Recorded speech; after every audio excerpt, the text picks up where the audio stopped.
Traders, FX Pip Collector here. Today is Monday, July 22nd. This is my recap of the top 5 videos of the day, and the Euro US dollar came in number 1 today, so we're going to do a quick recap on the 1 hour time frame. If you didn't see my full top-down analysis from this morning, make sure you check out the video linked at the end of this video over here.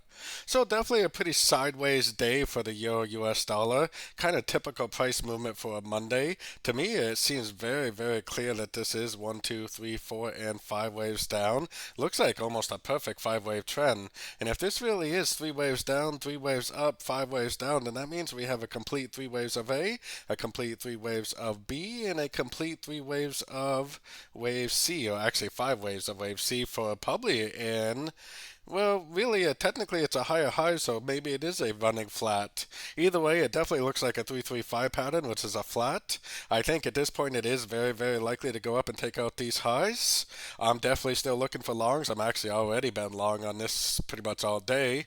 So I am expecting it to at least go up and break structure, and if it really is a flat, then it will continue the uptrend. If it's actually not a flat, then it will most likely go, make 3 waves up to a Fibonacci retracement level, make a break to the downside.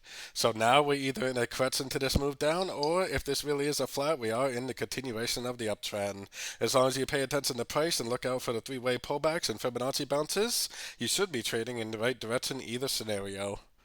So don't forget to join my free Discord channel, which is linked down here in the corner, and as always, thank you and happy trading.